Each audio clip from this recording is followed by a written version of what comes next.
মোৰ ঘৰৰ ওচৰৰ এজনী ছোৱালী বৰ মৰম লগা আছিল। তাইৰ নাম পিংকী। মই সিহঁতৰ ঘৰলৈ প্ৰায় যাওঁ। এদিন সিহঁতৰ সকাম আছিল, মই গ'লো আৰু তাইৰ মাকে ক'লে, আহা ৰিতু আহিলা, বহা। মই তাইৰ কাষতে বহি দিলোঁ আৰু তাই মিচিকিয়ে হাঁহি মাৰি দিলে। ময়ো হাঁহি দিলোঁ আৰু আমি বহুত কথা পাতিলোঁ। তাই কথাই কথাই মোৰ গাত ধৰি হালি দিয়ে। মোৰ বহুত বেছি ভাল লাগে। আৰু এবাৰ কিবা কথা এটি কৈ মোৰ গালতে তাই টপককৈ চুমা এটা খাই ক'লে, ৰিতু তুমি বহুত চুইট হয়। আৰু সেই চান্সতে ময়ো তাইক জোৰে সাবটি ডাইৰেক্ট লিপ কিছ এটা খাই দিলোঁ। তাই লাজতে উঠি গ'ল। সকাম শেষ হ'ল। মই ঘৰলৈ আহিলোঁ।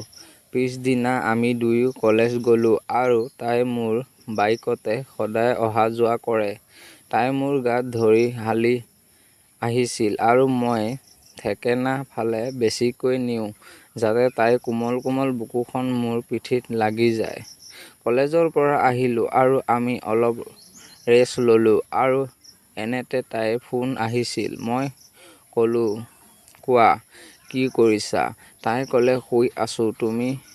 মই ক'লোঁ, ময়ো শুই আছোঁ অ'। কাইলৈতো কলেজ বন্ধ আছে। আমাৰ মাহঁত মামাৰ ঘৰলৈ যাব। মোৰ অকলে থাকিম, ভয় লাগে। তুমি আহিব পাৰিবানে? মই ভালেই পালোঁ। মই ক'লোঁ, হ'ব পাৰিম।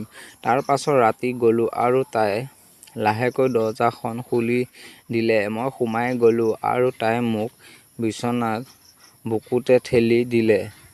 মই বিচনাতে শুই পৰিলোঁ আৰু তাই মোক চুমা খাব ধৰিলে। মোৰ গা গৰম উঠি গ'ল। ময়ো তাইক তলত পেলাই লৈ ময়ো চুমা খাবলৈ ধৰিলোঁ আৰু তাইৰ লগত বহুত মজা ল'লোঁ। কি মজা লাগিছিল তাইক।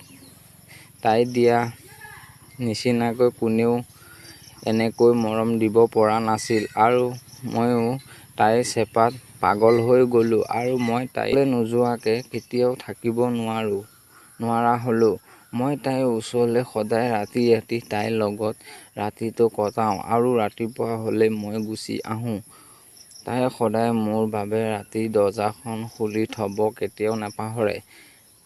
এনেদৰে মই পিংকী বাইদেউৰ লগত সদায় মজা ল'লোঁ। প্ৰায় আমি দুয়ো ইজনে সিজনক মৰম দি আহিছিলোঁ। প্ৰায় আমি 1 বছৰমান তাইৰ লগত আছিলোঁ। তাৰ পাছত তাইক মোৰ ভাল নলগা হৈ আহিছিল আৰু মই তাইৰ ওচৰলৈ ৰাতি ৰাতি যোৱা কমাই দিলোঁ আৰু তাইও লাহে লাহে বিয়া ঠিক হৈ আহিছিল। বন্ধুসকল, এনেধৰণৰ নতুন নতুন কাহিনীসমূহ শুনিবলৈ চেনেলটো ছাবস্ক্ৰাইব আৰু লাইক কৰিবলৈ নাপাহৰিব। নমস্কাৰ বন্ধুসকল।